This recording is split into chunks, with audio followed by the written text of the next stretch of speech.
Imaginez une âme qui marche seule dans un désert. Le soleil brûle, le vent souffle, et pourtant, cette âme avance. Pourquoi? Parce que certains chemins ne sont pas destinés à tout le monde.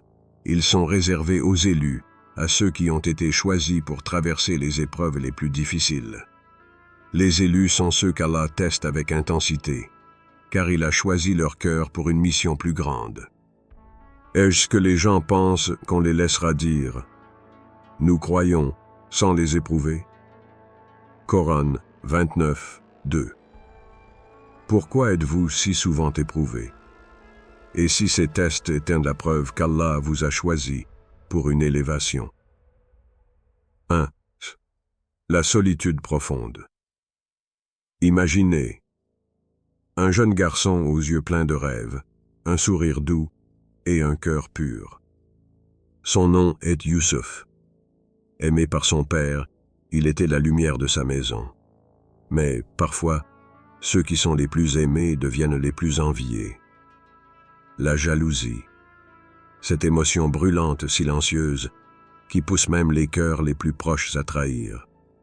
Les frères de Youssouf, aveuglés par ce sentiment, ont décidé de l'éloigner, de l'effacer de leur vie. L'amour se transforme en haine et le sang en ennemi.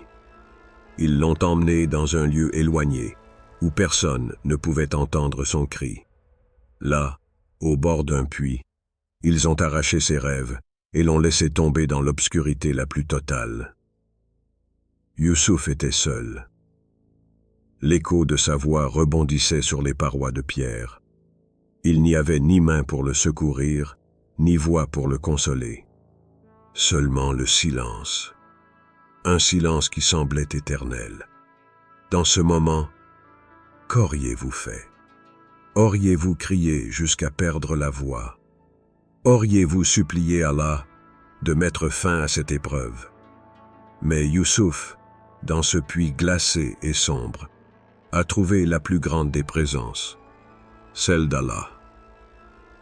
Et quand ils l'emportèrent et décidèrent de le jeter dans le fond du puits, nous lui révélâmes.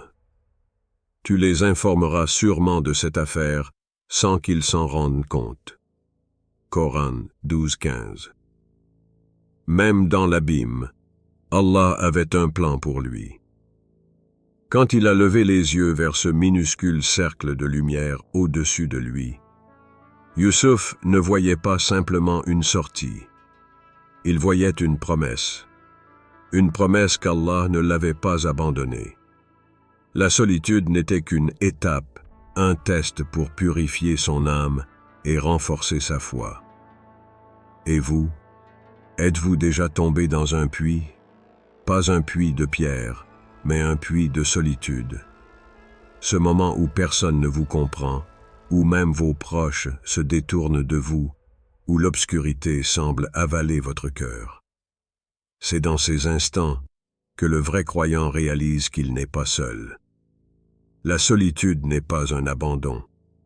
C'est un rendez-vous avec votre Créateur. Il vous y place pour que vous puissiez l'écouter. Il vous retire du bruit du monde pour vous rappeler que, même si tout s'effondre autour de vous, lui, il reste. Youssouf n'a pas demandé pourquoi cela lui arrivait. Il a simplement accepté, car au fond du puits, il a compris une vérité éternelle. Quand tout vous est arraché, ce qui vous reste, c'est Allah. Combien de fois avons-nous crié vers les gens pour qu'ils nous sauvent, oubliant celui qui peut tout? Combien de fois avons-nous cédé à la douleur de l'isolement, alors qu'en vérité, cette solitude est un cadeau?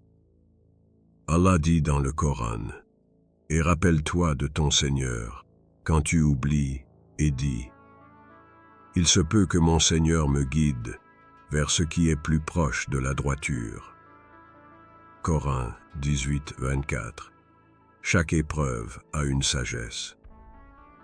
Peut-être que la vôtre est de revenir à lui.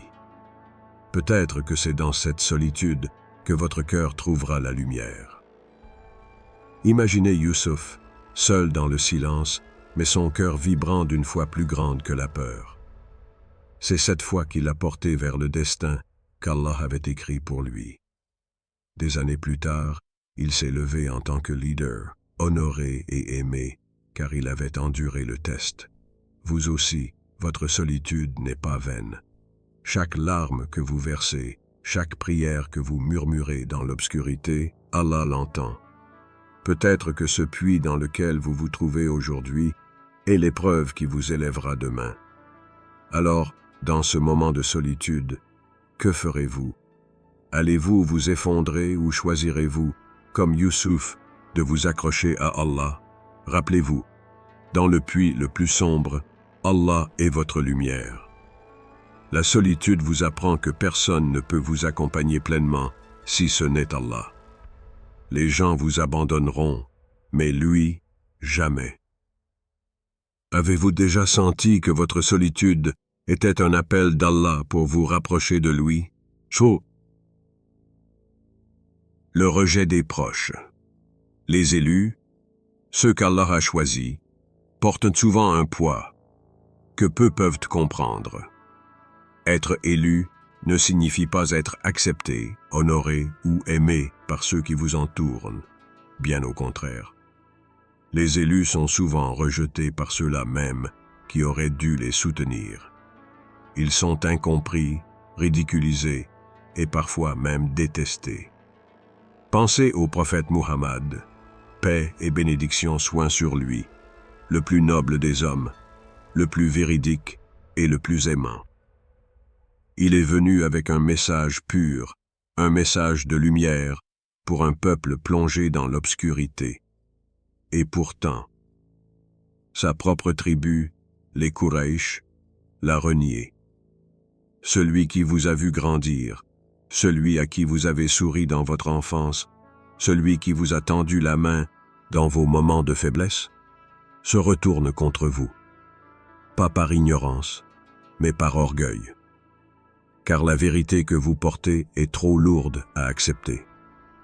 Et si tu leur obéis, alors ils te ramèneront à ton ancienne religion. Coran 14, 12.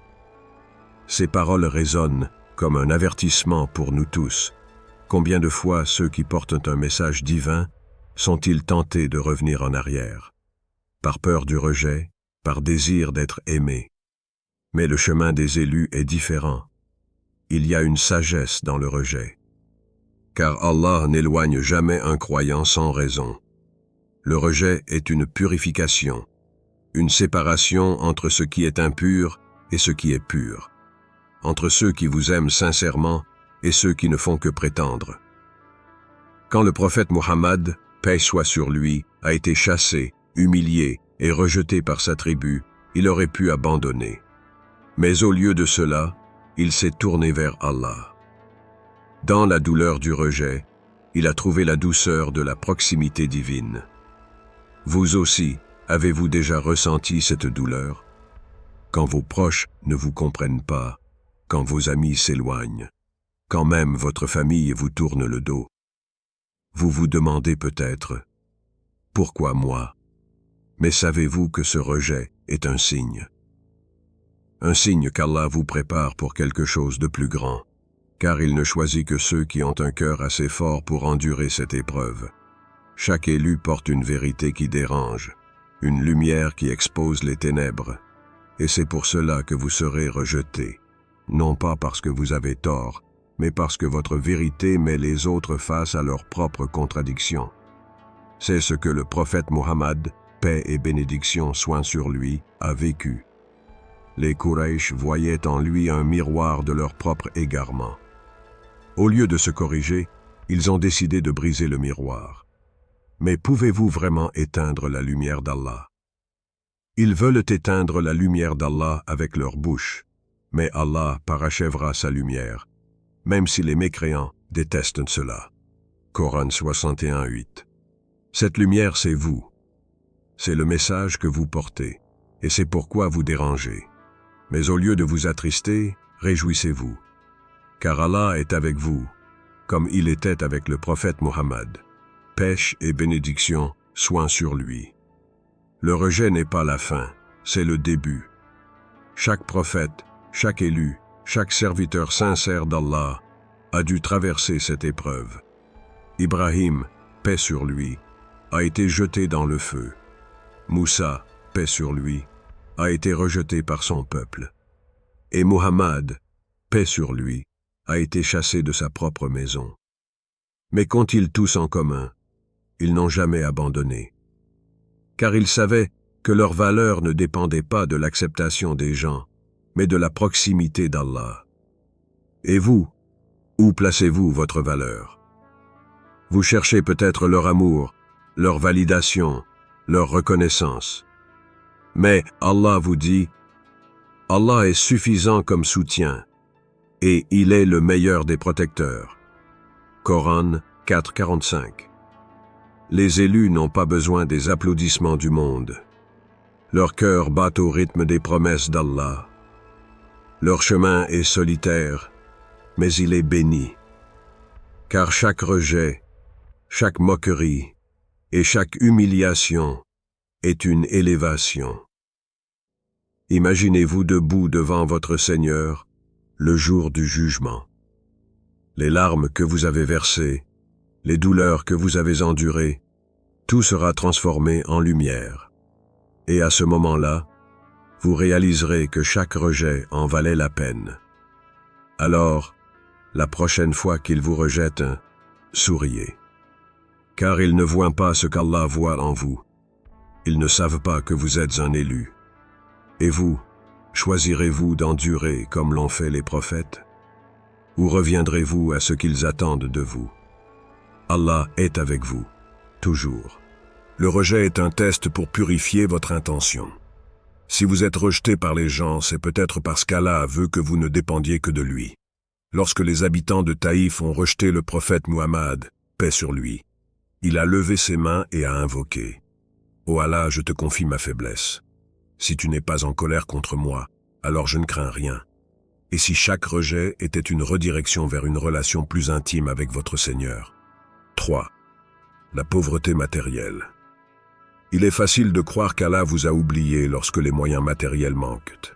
Pourtant, ce test est un signe de sa proximité. Et nous les avons éprouvés par le bien et le mal afin qu'ils reviennent vers nous. Coran 768. La pauvreté n'est pas un échec, c'est une purification. Allah enlève parfois les richesses pour enrichir vos cœurs. Ayoub, paix sur lui, qui a tout perdu, sa santé, sa famille et sa richesse. Mais il a dit, « Mon Seigneur m'a touché d'un mal, et tu es le plus miséricordieux des miséricordieux. » Coran 21, 83. Lorsque tout vous est enlevé, que reste-t-il dans votre cœur? Votre foi tient-elle toujours debout? 4. Les moqueries et les calomnies. Les élus sont souvent la cible des moqueries, car leur lumière dérange les ténèbres autour d'eux. Le prophète Nouh, paix sur lui, a été ridiculisé lorsqu'il construisait l'arche. Les gens se moquaient, ils se moquaient d'eux et ils se moquèrent de lui. Coran 11.38. Allah voit ce que les autres ignorent. Il teste votre patience face aux insultes, car les moqueries sont la preuve que vous marchez dans une direction que peu comprennent. Serez-vous patient lorsque les autres vous méprisent, ou laisserez-vous leur jugement éteindre votre lumière? Les tentations du dunya, le monde matériel. Le monde vous appelle avec ses promesses illusoires, richesse, pouvoir, plaisir, mais les élus voient au-delà. Le bas monde est une jouissance trompeuse. Coran 385. Les tentations du dunya testent votre capacité à préférer l'éternel à l'éphémère. Karun, un homme immensément riche, mais orgueilleux. Il oublia qu'Allah lui avait tout donné. Nous fîmes engloutir par la terre, lui et sa maison. Coran 28, 81. Choisissez-vous le dunya ou l'akira, l'au-delà, lorsque l'épreuve frappe à votre porte? 6. Le silence d'Allah. Parfois, les élus ressentent un vide. Ils prient, mais ils n'entendent pas de réponse immédiate. Ce silence est un test. Allah teste votre foi dans le silence. C'est dans ce vide que votre confiance en lui est mise à l'épreuve. N'est-ce pas par le rappel d'Allah que les cœurs s'apaisent? Coran 13 et 28. Pouvez-vous continuer à avancer même lorsque vous ne comprenez pas les plans d'Allah? 7. La patience. Face au retard. Les bénédictions tardent parfois à venir, mais chaque retard est un rappel que le temps d'Allah est parfait. Mariam, paix sur elle, seule sous un palmier, affamée et éprouvée, a entendu « Secoue le tronc du palmier, il laissera tomber des dattes fraîches ». Coran 19-25. Même dans les moments les plus difficiles, Allah vous donne ce dont vous avez besoin, au moment exact où vous en avez besoin. Pouvez-vous faire confiance au timing divin, même si votre âme hurle d'impatience? Allah ne teste que ceux qu'il aime. Si vous endurez ces épreuves, c'est que vous êtes spéciaux. En vérité, la victoire vient avec la patience. Coran 253. Êtes-vous prêt à accepter votre rôle d'élu, malgré les tests qui viennent avec?